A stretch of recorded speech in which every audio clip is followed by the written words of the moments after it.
dans la dernière partie de notre thème, à savoir appelé à construire. Et nous allons lire toujours dans notre texte de base, Agé, au chapitre 2.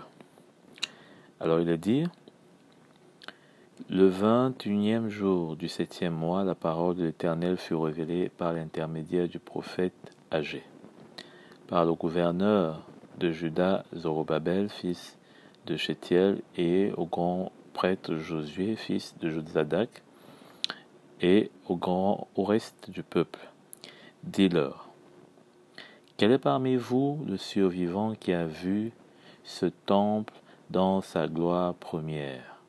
Et comment le voyez-vous maintenant, tel qu'il est?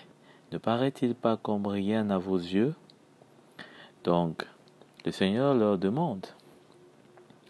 Il leur demande, eh bien, est-ce que il y a quelqu'un parmi vous qui a vu ce temple lorsqu'il avait été construit avant d'être détruit? Et donc, le peuple doit répondre en tout cas. S'il y a parmi ce peuple-là des gens qui ont vu, des anciens, qui ont vu la gloire première de ce temple, il leur demande, est-ce que cela, pour vous, quand vous voyez ce temple maintenant qui est en ruine, qui est presque ébranlé dans ses fondements même,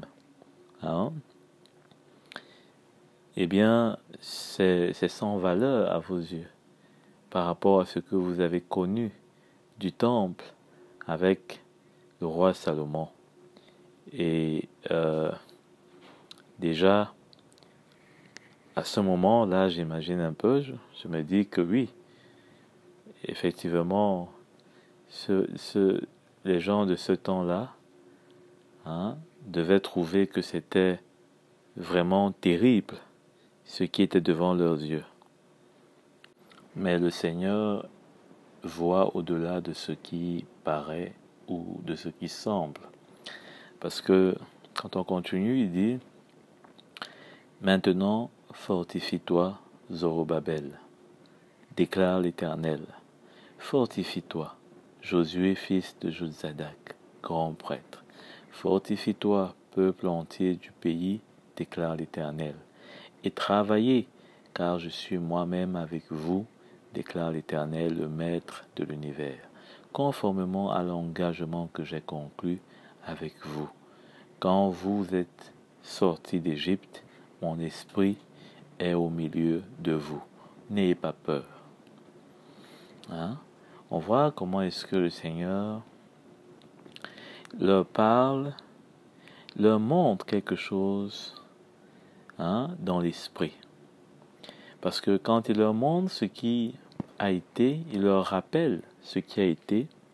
Et quand ils sont face à ce qui est présentement, il y a une différence. Il y a une différence. C'est comme le Seigneur lorsque il parle, n'est-ce pas? La chose peut prendre du temps à s'accomplir, mais elle va s'accomplir. Lorsque le Seigneur a parlé à Abraham de cette nation, cette descendance qu'il aura, eh bien, c'était pas quelque chose que Abraham, n'est-ce pas, pouvait facilement croire. S'il était un homme qui ne se limitait qu'avec sa connaissance physique et ses limites physiques, mais il a vu dans la foi, il n'a pas considéré son état simplement, mais il a cru dans le Seigneur.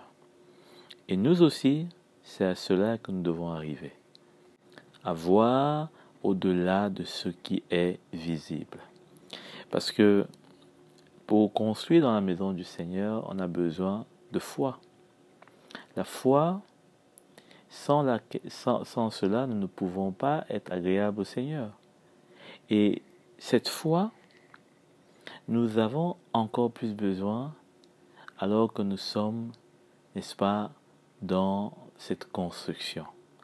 Parce que nous n'allons pas voir forcément un accomplissement du jour au lendemain, mais nous savons que lorsque le Seigneur nous parle, lorsqu'il nous donne une direction, eh bien c'est qu'il a déjà un plan qui va s'accomplir.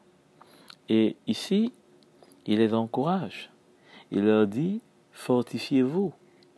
C'est-à-dire que cette foi qu'on reçoit dans le plan du Seigneur, dans sa direction, à travers la lumière de l'Évangile et surtout les ministères qui sont devant de nous, qui conduisent avec le Seigneur son œuvre, eh bien, nous devons nous aligner et avoir cette foi qui tient ferme, qui s'accroche au plan de Dieu, qui s'accroche à l'œuvre que Dieu bâtit. Parce que si nous regardons à gauche et à droite, il y a beaucoup de choses qui peuvent nous décourager. Si on regarde peut-être à notre condition, peut-être à ce que par lequel peut-être nous passons, si on regarde peut-être à, je sais pas moi quoi, des choses qui peuvent être physiques, des choses qui peuvent nous arrêter quand on les considère matériellement, humainement, mais on a besoin de lever nos yeux vers le Seigneur, de lever les yeux vers la montagne, d'où nous viendra le secours, d'où nous viendra la foi surtout, la foi qui va nous faire traverser les collines, les montagnes, et nous attendre à remporter la victoire et à pouvoir nous réjouir de ce que le Seigneur aura préparé d'avance. Amen. Donc, il les encourage, il encourage Josué, il encourage Zorobabel, le peuple tout entier, et c'est cela que nous avons besoin dans la maison du Seigneur, d'être encouragés continuellement et à tous les niveaux, que ce soit ceux qui transmettent l'évangile, ils sont encouragés dans leur cœur, dans leur esprit, par le Seigneur, que ce soit le peuple de Dieu, il est encouragé par les serviteurs de Dieu, par l'Esprit de Dieu lui-même, pour pouvoir voir et comprendre ce qui lui est transmis. Et nous savons que ce peuple-là est, n'est-ce pas, et a besoin de s'aligner avec ceux qui, n'est-ce pas, construisent avec le Seigneur, parce que autrement, il y aura une division. Si seulement ceux qui conduisent sont encouragés ou bien peuvent voir et comprendre là où le Seigneur amène les choses dans sa construction, eh bien, il est possible que le corps du leadership avance, mais que le peuple ne le suive pas. Mais par contre, quand le peuple est encouragé, quand le peuple, n'est-ce pas, ressent le cœur de ceux qui sont au devant, des bergers, eh bien, il peut marcher en étant rassuré et encouragé. Et l'évangile aujourd'hui, plus que jamais, n'est-ce pas, doit nous encourager à pouvoir porter cette foi dans notre cœur pour voir et recevoir ce royaume inébranlable qui nous a été promis d'avance. Continuons de lire donc dans au verset 6, il dit 4 plutôt. Maintenant, fortifie-toi donc, Zorobabel, fortifie-toi, on a lu ça. Verset 5, conformément à l'engagement que j'ai conclu avec vous quand vous êtes sortis d'Égypte, mon esprit est au milieu de vous. Donc on va pouvoir ressentir cet encouragement, on va le ressentir au milieu de nous, à travers l'Esprit de Dieu, qui va prendre dans la bouche de ceux qui transmettent l'Évangile, et a fortiori dans la bouche, n'est-ce pas, du Seigneur lui-même, parce que l'Esprit sonde le Seigneur, sonde les profondeurs de Dieu, pour transmettre cela à notre cœur. C'est pourquoi on sera peut-être étonné de comprendre de plus en plus ou de voir de plus en plus le plan de Dieu clairement. Hein? L'évangile va être de plus en plus clair dans notre cœur parce que l'Esprit de Dieu sera là au milieu de nous. Ce sera l'encouragement de Dieu pour ouvrir nos yeux, pour ouvrir nos cœurs, afin de nous donner pleinement et de comprendre, n'est-ce pas, pour aussi défendre et encourager d'autres à suivre le même chemin que nous. Et nous sommes de plus en plus, je pense, éclairés par l'Évangile. On peut dire que de plus en plus, on comprend peut-être des choses qu'il y a des années on ne comprenait pas. Et cela, c'est l'Esprit de Dieu qui apporte ça, comme pour témoigner de ce que Dieu est avec nous dans cette construction. Amen. Donc, au verset 6, de même, la révélation, de plus en plus, est claire dans les cœurs des serviteurs de Dieu. Hein? C'est pourquoi ils peuvent la transmettre d'une façon plus claire, hein? Et on comprend parfois, après avoir écouté peut-être sur le même sujet quelque chose, nous comprenons encore davantage peut-être, hein, des années plus tard, hein, mieux que ce qu'on avait cru peut-être comprendre. Donc, ça c'est l'œuvre du Seigneur. Ce n'est pas que nous sommes devenus, je ne sais pas moi, plus intelligents, ou bien parce qu'on a mis longtemps peut-être avec un message, non. Ça c'est l'Esprit de Dieu qui fait cette œuvre. Et on continue au verset 6, il est dit, en effet, voici ce que dit l'Éternel, le Maître de l'univers. Une fois encore et dans peu de temps, je ferai trembler le ciel et la terre, la mer et le sec. Hein?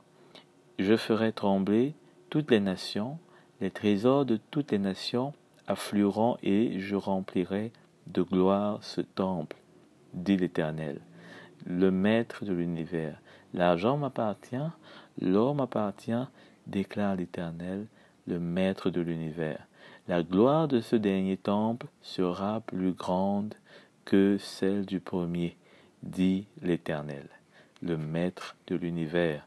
Et c'est dans ce lieu que je donnerai la paix, déclare l'Éternel. Donc nous avons vu que le Seigneur, effectivement, veut nous donner sa paix, veut nous donner sa joie, nous honorer, hein, d'être des fils et des filles dans sa maison. Et nous sommes appelés, hein, à faire partie de ce temple dont il dit, hein, la gloire de ce dernier sera plus grande que celle du premier. Aujourd'hui, nous pouvons dire que la gloire du temple qui a été dans l'ancienne alliance était cette gloire du premier temple. Hein? Une gloire qu'on peut qualifier de terrestre, mais dans ce dernier temple que nous sommes, hein, dans ce temple où l'Esprit de Dieu lui-même habite, à savoir l'Église, hein, eh bien, nous avons dans ce temple-là, eh bien, la grâce que le Seigneur lui-même, hein, dise que ce temple sera plus glorieux. Il sera plus glorieux parce qu'il a été, n'est-ce pas, à tout point de vue,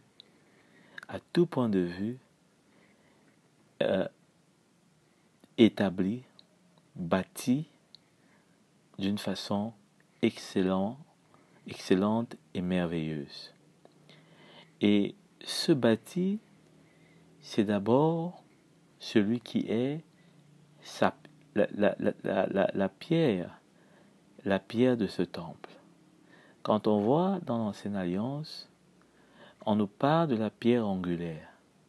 Mais cette pierre angulaire, dans la Nouvelle Alliance, c'est Jésus lui-même. Et cette pierre est une pierre devant laquelle tout genou fléchira et toute opposition sera ébranlée. Cette pierre sera une pierre d'achoppement pour ceux qui vont résister, mais une pierre de construction pour ceux qui vont s'humilier.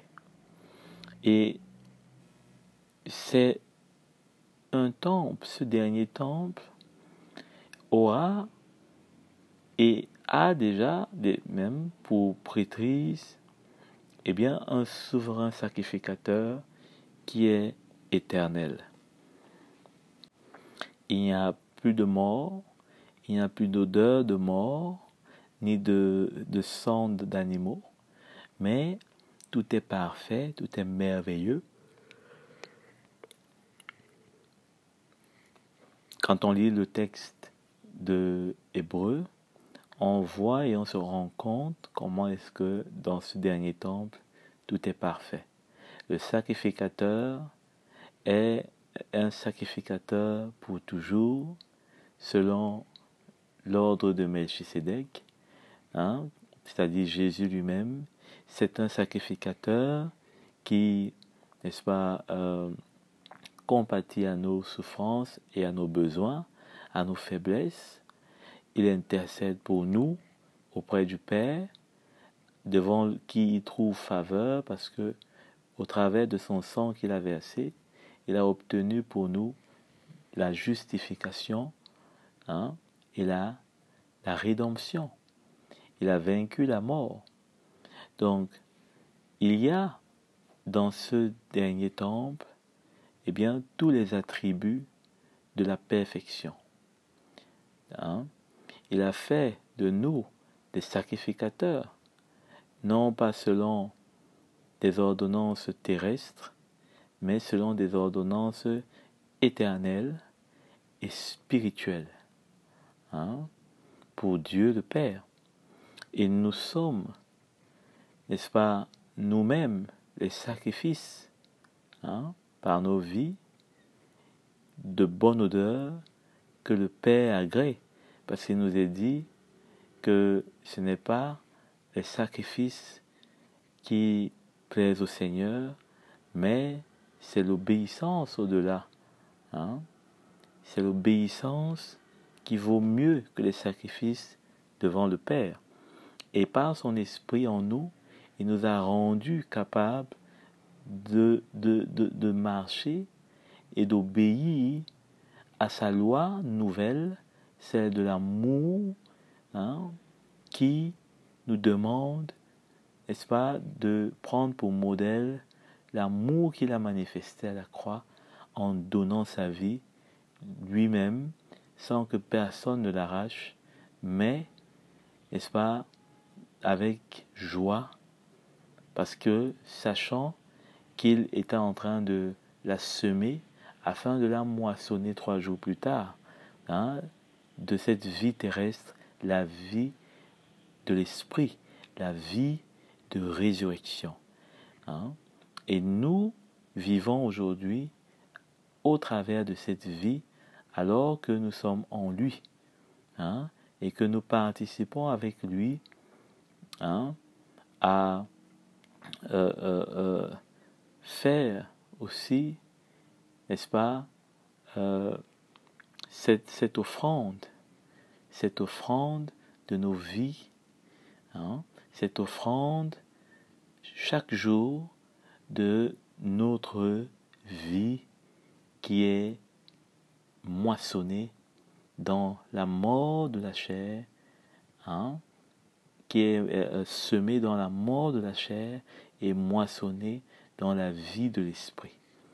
Donc, voilà un peu des éléments qui nous montrent que, ce temple dernier n'a rien à voir avec le temple premier, qui, du reste, n'était que l'ombre de ce qui devait advenir. Et quand on voit la gloire dont notamment ce temple était l'image, en quelque sorte, de ce qui devait advenir. On se rappelle de Moïse descendant de la montagne, avec un visage qui était tout brillant. Et ça, c'était déjà une démonstration de cette gloire à venir. Mais quand, ici, au travers du prophète Agé, le Seigneur nous dit que la gloire du dernier temple sera encore plus grande que celle, n'est-ce pas, du premier temple. On comprend que cette gloire qui était sur la face de Moïse, eh bien, d'ailleurs, n'était que pour un temps. Cela était passager. Mais nous sommes transformés de gloire en gloire. C'est ce que la parole de Dieu nous dit. Nous sommes transformés de gloire en gloire à l'image de Christ. Donc, être transformé à l'image de Christ, alors que nous sommes des pierres vivantes engagées dans cette construction, nous sommes de plus en plus imbibés, nous reflétons cette gloire du dernier temple. Et nous avons, je peux dire ainsi, le privilège d'être dans ces derniers temps où la parole de Dieu nous dit que, n'est-ce pas, allons lire d'ailleurs, ce sera plus intéressant comme ça, dans Corinthiens, 1 Corinthiens au chapitre 10, à partir du verset, prenons 10. Ne murmurez pas comme certains d'entre eux l'ont fait, de sorte qu'ils sont morts sous les coups du destructeur. Donc, nous sommes là encouragés à ne pas regarder les choses d'une façon charnelle, d'une façon terrestre. Nous ne sommes pas encouragés à être dans cette construction comme si peut-être que nous faisons juste au cas où, ou alors, je ne sais pas moi, nous mettons les garde-fous de toutes parts, c'est-à-dire que peut-être, dans une certaine manière, nous sommes incrédules à un certain niveau, mais nous faisons tout ce qu'il faut peut-être pour nous assurer une bonne fin. Non, nous sommes encouragés à non plus, n'est-ce pas, être dans l'œuvre du Seigneur comme des personnes qui ne voient pas avec la foi. Parce que quand on ne voit pas avec la foi, on est facilement tenté de murmurer, c'est-à-dire de remettre en cause des choses qui peut-être peuvent être pour nous comme des obstacles qui nous empêchent d'avancer, et donc on commence à remettre en cause peut-être ce qu'on a fait par le passé, ou bien ce qu'on est en train de faire, ou bien ce que le Seigneur fait au milieu de nous, parce que peut-être quelque part on n'accepte plus de payer un prix, on n'accepte plus que cela nous coûte, et donc la seule chose qui nous reste, c'est de murmurer, c'est-à-dire c'est de parler contre, voire de s'opposer à cette œuvre, parce que quand on n'arrive plus à s'identifier au Seigneur, on devient un adversaire du Seigneur. Donc, quand on voit ce que l'auteur dit ici, il dit de sorte qu'ils sont morts sous les coups du destructeur. C'est-à-dire, voilà ce qu'on disait tantôt. C'est-à-dire que maintenant, on devient finalement une proie pour l'ennemi. Parce qu'on n'arrive pas à comprendre que nous identifier avec le Seigneur, que de nous fortifier dans le Seigneur, eh bien, cela nous met en sécurité contre celui qui veut dévorer nos âmes, contre celui qui est, n'est-ce pas, l'accusateur, le destructeur, c'est l'ennemi. Hein? Donc, il dit, tous ces faits leur sont arrivés pour servir d'exemple et ils ont été écrits pour notre instruction, à nous qui sommes parvenus à la fin des temps. Voilà ce que je cherchais. Hein? Ainsi donc, que celui qui croit être debout fasse attention à ne pas tomber. Donc, nous devons avoir cette attitude. Il dit, à nous qui sommes parvenus à la fin des temps. Dans ces choses qu'on lit, dans l'Ancienne Alliance, dans l'Évangile, cela doit nous éclairer d'une certaine manière, parce que nous sommes parvenus à la fin des temps. Pourquoi l'auteur des Hébreux fait cette précision, que nous sommes, n'est-ce pas, à la fin des temps, et que cela doit nous servir d'instruction pour nous qui sommes parvenus à la fin des temps. Je pense que l'auteur ici veut montrer combien nous sommes, pour nous qui sommes dans cette fin des temps, je crois que vous pouvez le reconnaître, quand vous voyez les signes que le Seigneur a laissés, on peut comprendre par là que nous sommes plus proches de la révélation de ce dernier temple. Nous sommes plus proches. Et c'est pourquoi ce que nous lisons ne doit pas tomber dans des oreilles de sourds, mais doit nous servir d'instruction. Parce que le Seigneur a permis que cela nous soit révélé dans ce temps particulier pour que nous soyons aptes à tenir ferme dans cette œuvre qui a commencé bien avant nous, mais dont nous en avons été inclus, bien avant même que nous ne soyons à l'existence. Pourquoi je dis cela? Parce que cette construction dont on parle a commencé bien avant que nous ne soyons nés. Et elle a commencé, on l'a vu, notamment avec Abraham, qui est le père de la foi.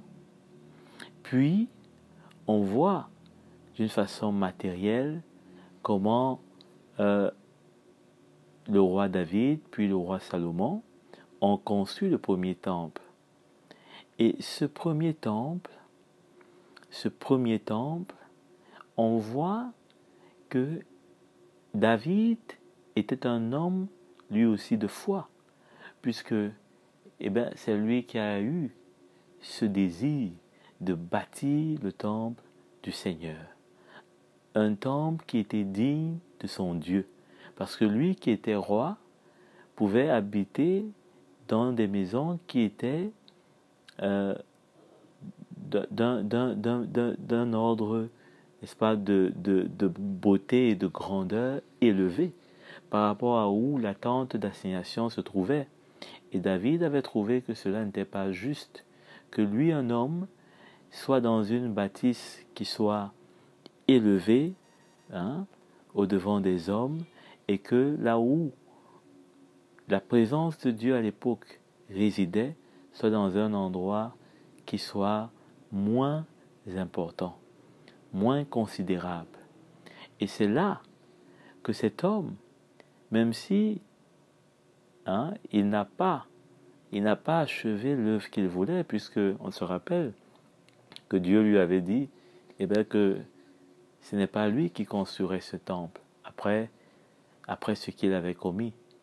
Mais on voit que cet homme de foi avait ce projet à cœur, avait, n'est-ce pas, eu ce désir cette œuvre, hein, et qui s'est manifestée bien plus tard.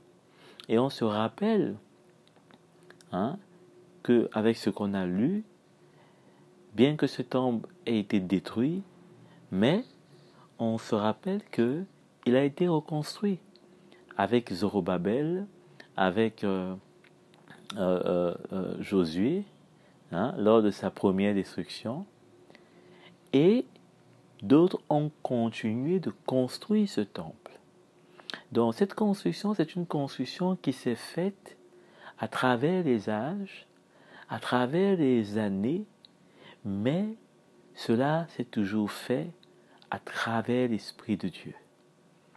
Hein? Parce qu'on voit que même dans l'Ancienne Alliance, Dieu leur dit « Mon esprit est avec vous ». Hein? Donc cette construction ne s'est pas faite, je veux dire, selon la chair, mais elle s'est faite à un moment donné, hein, dans le physique, matériellement, et aujourd'hui dans la Nouvelle Alliance, hein, après que Zorobabel ait posé les fondements avec Josué, hein, puis on voit à travers le livre de Esdras notamment, hein, de Néhémie aussi, comment cette construction s'est poursuivie. Hein. Avec Esdras, on voit comment est-ce que, notamment, la parole de Dieu a pris une place importante, a repris une place dans le cœur du peuple. Avec Néhémie, on voit comment on connaît l'histoire, il a rebâti les murailles, hein, des murailles qui permettaient de mettre en sécurité, hein, le peuple. Hein. Et dans la Nouvelle Alliance, je disais, on voit à travers l'apôtre Paul comment il dit qu'il a, n'est-ce pas, posé le fondement. Et ce fondement ne le repose pas, mais il dit gare à celui qui construit dessus. Donc c'est une construction qui continue. Et aujourd'hui, je pense, nous pouvons aussi voir comment d'autres hommes ont été levés, hein, dans une époque plus récente pour ramener la vérité de l'Évangile, pour ramener le cœur du Seigneur. Et cela, n'est-ce pas, permet au Seigneur de continuer la construction qu'il a commencée. Cette construction qu'il a commencée ne s'est jamais arrêtée, hein, ni, n'est-ce pas, dans le cœur du Seigneur, ni dans l'esprit, parce que pour lui, il est en dehors du temps, il est au-dessus, n'est-ce pas, du caractère mortel, hein, et temporel, mais le Seigneur a continué à construire à travers les âges ce temple, ce dernier temple dont il veut une gloire supérieure à celle du premier temple. Et nous participons, nous aujourd'hui, alors que nous sommes parvenus au temps de la fin. C'est dire le sérieux, c'est dire la responsabilité que cela implique. Parce que si nous sommes de ces derniers temps, et donc de ce temple dernier, cela veut dire que nous aussi, nous devons, n'est-ce pas, nous associer avec le Seigneur pour voir dans la foi ce qui s'apprête à être révélé. Hein? Pour voir ce qui s'apprête à être révélé. Et ça, c'est ce que je voudrais vous transmettre dans votre cœur aujourd'hui. Cette foi qui s'attend dans les derniers temps à voir ce temple dernier qui sera révélé dans toute sa splendeur, dans toute sa gloire. C'est quelque chose qui doit nous entraîner, nous motiver, hein, nous éveiller de plus en plus, de voir la gloire du dernier temple, hein, et par la foi de travailler. Parce que regardez ce que nous avons lu tantôt dans Agé. Nous avons lu cela dans Agé. Mais avant d'y repartir, je voudrais qu'on lise quelque chose aussi dans Hébreux, chapitre 12, à partir du verset 22. Il dit, d'ailleurs, prenons à partir du verset 20.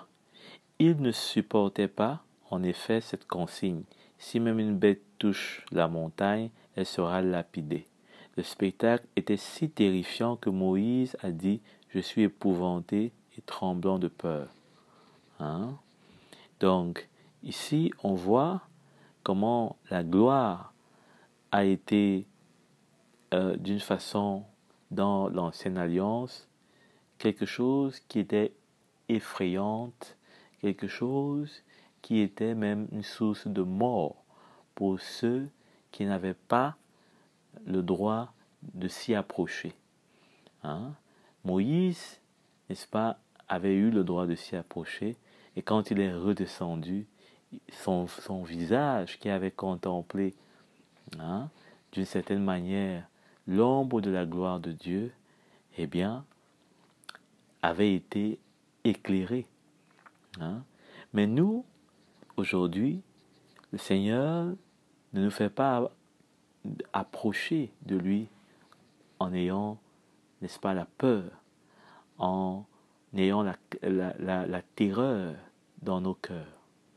Mais il nous fait approcher en ayant dans nos cœurs plutôt, hein, ce désir, cette joie, hein, cette assurance, n'est-ce pas? Parce qu'il dit, hein, l'apôtre Paul nous le dit, que nous pouvons nous approcher, hein, du trône de la grâce. Hein, pouvons nous approcher du trône de la grâce pour trouver, hein, miséricorde. Donc, nous, on n'a pas de terreur à ressentir. Nous, on n'a pas de peur à ressentir. Hein, parce que le Seigneur nous accueille. Hein, le Père nous accueille au travers du sacrifice de son Fils par lequel nous passons pour venir au-devant de lui. Hein, et il dit au verset 22, au contraire, vous vous êtes approchés du mont Sion, hein, de la cité du Dieu vivant, c'est-à-dire de quelque chose qui est au-dessus de ce qui s'est passé dans l'Ancienne Alliance. Hein, la Jérusalem céleste et ces dizaines de milliers d'anges, en fait, de l'assemblée, hein, donc de ces dizaines de milliers d'anges en fait, hein, ils sont en fait parce qu'ils attendent aussi de voir ce dernier temple révélé dans toute sa splendeur. Hein? Donc, en fait, de l'assemblée des premiers-nés inscrits dans le ciel, vous vous êtes approchés de Dieu qui est le juge de tous, des esprits des justes parvenus à la perfection, de Jésus qui est le médiateur d'une alliance nouvelle et du sang purificateur porteur d'un meilleur message que celui d'Abel. Hein? Donc le Seigneur nous encourage. Et cela est toujours suivi de ce que ça nous appelle à une sainteté, c'est-à-dire à une séparation, hein, de ce qui peut entraver, gêner, n'est-ce pas, cette communion. Puisque par la suite, il est dit, faites attention, ne refusez pas d'écouter celui qui parle. En effet, les hommes qui ont rejeté celui qui les avertissait sur la terre n'en ont pas réchappé. Hein? Combien moins échapperons-nous si nous nous détournons de celui qui parle du haut du ciel? Amen. Par son esprit aujourd'hui, il nous parle au travers des ministères, hein, les ministères qui reflètent son autorité. Hein. Il ne nous parle pas simplement par un prophète comme dans l'Ancienne Alliance, hein, qui était sur la terre, hein, mais il nous parle au travers des ministères qui sont au-delà de ces prophètes qu'on peut voir dans l'Ancienne Alliance, qui ne sont que des ombres, hein, des ministères aujourd'hui qui représentent, n'est-ce pas, l'autorité de Christ, hein, et par lequel nous sommes appelés, hein, à marcher, hein, par laquelle cette autorité nous sommes appelés à marcher, hein, vers cette ce temple qui s'apprête à être révélé. Donc, nous sommes dans Agé, dans le chapitre 2, nous rentrons là-bas, il est dit, hein, au verset 5, « Mon esprit est au milieu de vous, n'ayez pas peur. » Hein? C'est facile d'avoir peur aujourd'hui, encore plus, parce que nous serons sûrement dans ces derniers temps persécutés davantage, parce que plus cette guerre, hein, cette opposition entre les ténèbres et la lumière s'accentue, plus, n'est-ce pas, la souffrance de ceux qui se mettront du côté de la lumière sera également plus grande. Mais nous n'avons pas à avoir peur. Le Seigneur nous dit, nous avons à nous accrocher à lui remettre nos âmes. Hein? La parole de Dieu nous dit cela, à remettre nos âmes au fidèle Créateur. Parce que nous savons que la victoire est du côté du Seigneur. La victoire est de son côté parce qu'il a déjà tout accompli à la croix. Amen. Il ne lui reste plus que de manifester cette victoire. Et alors que nous sommes dans ces derniers temps, cette génération qui attend de voir, hein, ce temple qui apparaîtra bientôt, eh bien, nous devons faire tout ce qui est, n'est-ce pas, en notre désir, hein, de chercher à nous fortifier. Hein, tout ce qui est dans notre, je dirais, en notre sens, hein, de nous fortifier, parce que c'est cette interpellation que, au travers de la bouche d'Agé, l'Éternel donne au peuple, de se fortifier. Et on se fortifie parce que il y a encore une dernière bataille. Hein? Nous sommes en train de tirer vers la fin, hein, de ces derniers temps. Et la dernière bataille arrive où nous devons, n'est-ce pas, nous opposer et prendre part, le parti de notre maître. Hein? Nous devons prendre le parti de notre maître, celui de la lumière. Hein? C'est pourquoi il faut se fortifier, parce que cette promesse de ce temple glorieux, ce dernier temple glorieux, eh bien, ne sera pas sans peine, ne sera pas sans douleur, hein? Mais cela vaut la peine. Hein? Cela vaut la peine, parce que, eh bien, dans ce dernier temple-là, il n'y aura plus de douleur, il n'y aura plus de maladie, il n'y aura plus de lutte, hein? Tout sera parfait. Allons voir dans le livre d'Esdras, hein, pour voir certaines choses qui sont importantes à signaler.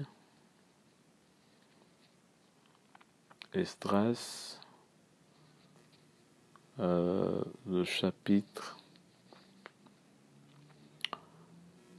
prenons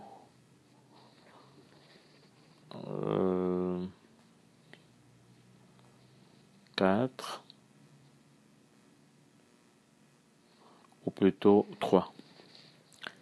Il est dit dans Esdras, dans chapitre 3, verset 1, À l'aube du 7e mois, les Israélites étaient installés dans leur ville plutôt, et le peuple se rassembla comme un seul homme à Jérusalem. Josué, fils de Josadak, accompagné de ses frères, les prêtres, et Zorobabel, fils de Shétiel, accompagné de ses frères, se levèrent et reconstruirent l'autel du Dieu d'Israël pour y offrir des holocaustes conformément à ce qui est écrit dans la loi de Moïse, l'homme de Dieu. Ils rétablirent l'autel sur ses fondements. Il rétablit, notez bien, l'autel sur ses fondements, malgré la peur que leur inspiraient les populations installées dans la région, et ils y offrirent des holocaustes à l'Éternel, des holocaustes du matin et du soir. Donc c'est très intéressant de voir cela parce que la première des choses qu'ils ont fait, c'était de rétablir l'autel des sacrifices, les fondements de cet autel.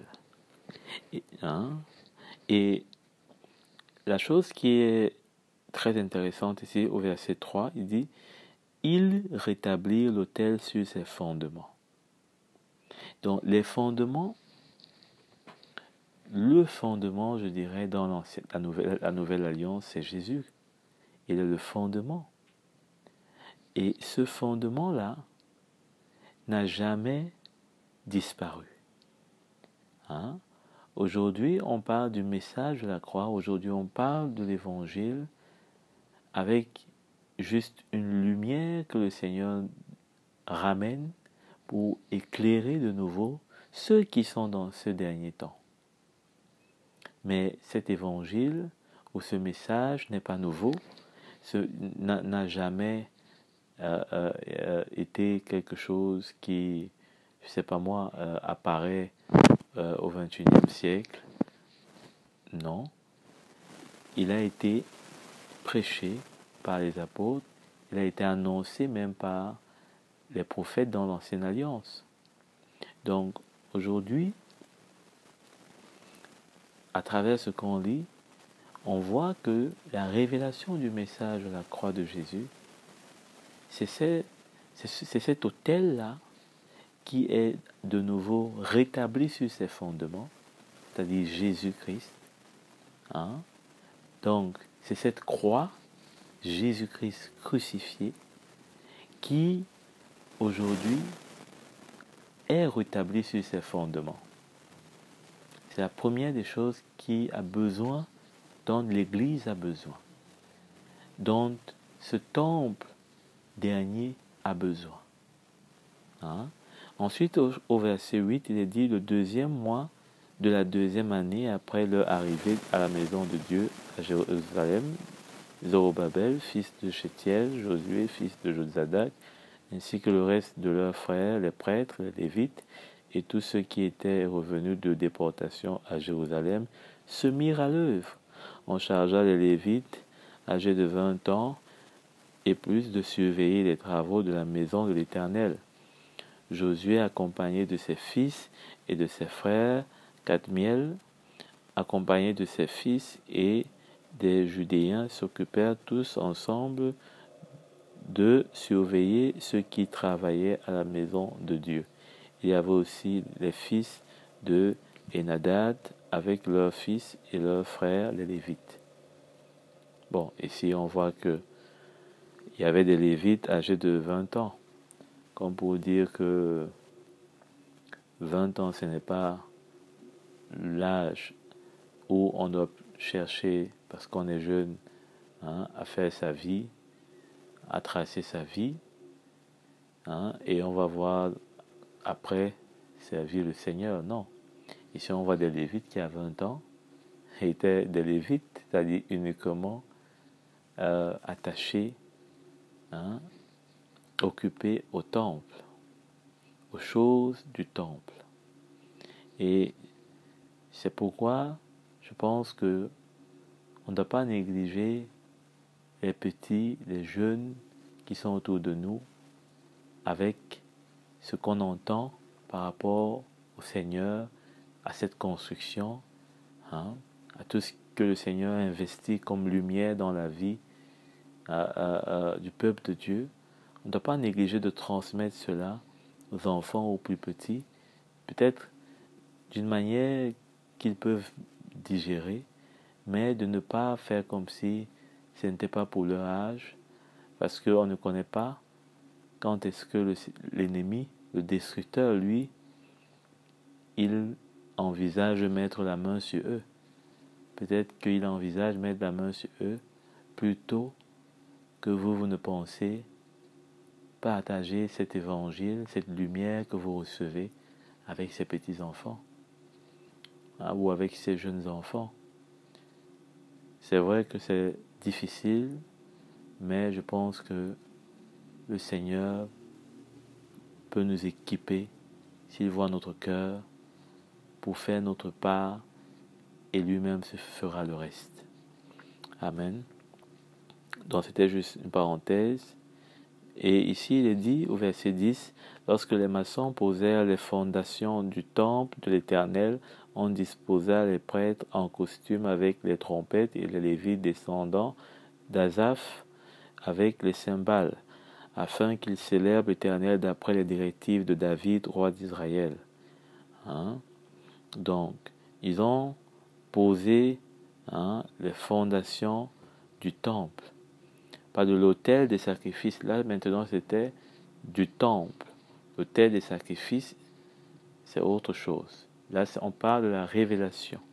Mais maintenant, les fondations du temple, on parle maintenant de cette construction qui suit, comme Paul l'a dit, celui qui bâtit dessus.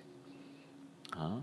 Donc maintenant, cette construction qui se fait sur la base de la révélation, n'est-ce pas, du message de l'évangile, le message de la croix de Christ et de Christ crucifié.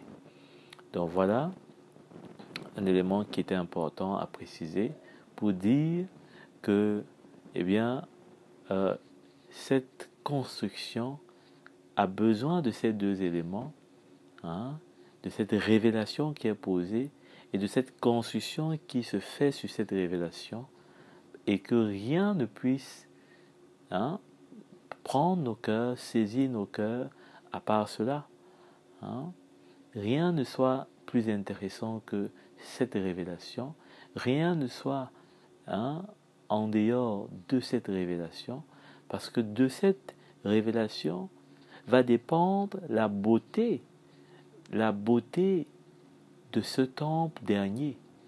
Parce que ce temple dernier, n'est-ce pas, ne peut pas briller plus que le temple premier autrement qu'avec cette révélation.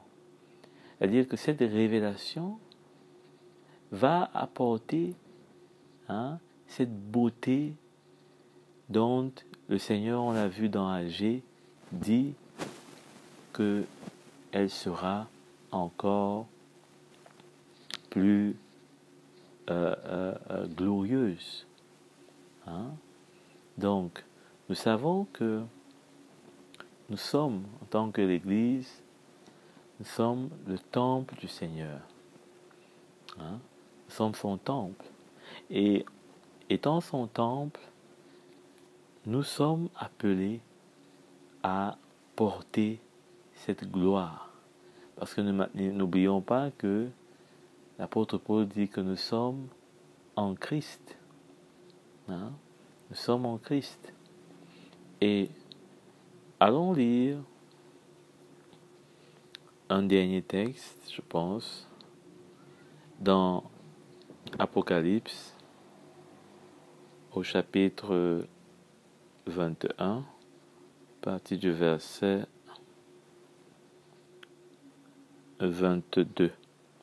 Je ne vis pas de temple dans la ville.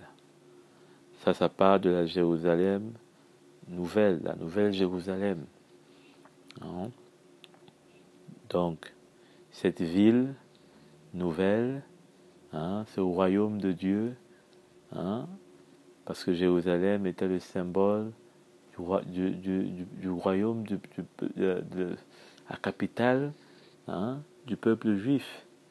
Donc c'est le royaume de Dieu, ça parle du royaume de Dieu, hein, dans la gloire à venir, hein, dans ce que Christ, n'est-ce pas, va révéler à ceux qui l'ont aimé, hein, là où il est allé nous préparer une place, là où le soleil ne tombe pas et ni besoin de, là où le soleil n'a ni besoin de briller et où la nuit ne tombe pas, parce que celui qui est la lumière de ce royaume-là est une lumière éternelle. Hein? Au verset 22, il dit « Je ne vis pas de temple dans la ville », dans cette Jérusalem nouvelle. Hein? Il ne vit pas de temple, car le Seigneur, le Dieu Tout-Puissant, est son temple, ainsi que l'agneau. La ville n'a besoin ni de soleil, ni de la lune, vous voyez, pour éclairer, car la gloire de Dieu l'éclaire et l'agneau est son flambeau. Vous voyez? Donc, cette Jérusalem nouvelle-là n'a pas de temple. Elle n'a pas de temple parce que ce temple dont on parle jusqu'ici, eh bien, il est dit, le Seigneur, le Dieu Tout-Puissant, est son temple, ainsi que l'agneau. Donc nous serons dans l'agneau qui lui-même est dans le Père et avec le Père. Hein? Nous savons que le Père, le Fils et l'Esprit, le Saint-Esprit sont un. Hein? Et quand nous serons glorifiés, nous serons aussi avec eux. Hein? Nous serons tels que le Seigneur est. Hein? Et nous pourrons ainsi ne plus avoir besoin d'un temple, puisque nous serons un. Hein? Et c'est lui-même qui sera le temple. C'est-à-dire que ce temple dont nous parlons, il sera dans la gloire de Dieu que nous allons contempler. Hein? Que nous allons contempler. Aujourd'hui, nous contemplons cette gloire, hein, à travers la révélation de Christ. Hein? Nous contemplons cette gloire à travers la révélation de Christ par l'Esprit de Dieu qui enlève le voile, hein, de nos yeux pour nous montrer, hein, la face de Dieu, parce que l'apôtre Paul dit que nous contemplons à visage découvert. Hein, nous contemplons cette gloire à visage découvert parce que nous comprenons, nous arrivons à connaître Christ, nous arrivons à ressentir, hein, son cœur. Et donc, nous sommes appelés, quand nous serons glorifiés, à connaître bien plus que ça. Nous sommes appelés à le voir tel qu'il est dans sa gloire. Donc voilà un peu cet encouragement, hein, d'avoir la foi pour arriver à cette contemplation, hein, de ce temple qui sera manifesté dans la gloire de Dieu, hein, que nous verrons. Nous n'entendrons plus parler, nous n'allons plus peut-être imaginer, hein, avec notre tête, mais nous verrons, hein, avec nos yeux, étant glorifiés, cette splendeur, hein, cette gloire qui arrive à éclairer, hein, la Jérusalem nouvelle, au point où il n'y a pas besoin de lumière autre que Christ qui est le flambeau, c'est-à-dire c'est comme une torche, hein, de feu, une torche de feu qui éclaire. Voilà. Hein? Comme dans des villages, parfois, on voit des gens qui font des feux pour éclairer et les gens dansent autour, ou alors ils racontent. Bref, le feu les rassemble et les éclaire. Donc, je crois que nous pouvons nous arrêter là et pensons que le Seigneur est de retour. Très bientôt, nous le verrons. Encore un peu de temps afin que toute la parole s'accomplisse et nous nous réjouirons de ce que nous avons cru et nous le verrons et nous nous connaîtrons comme il nous a connus. Amen. Nous nous connaîtrons comme il nous a connus. Et nous le connaîtrons comme nous avons été connus.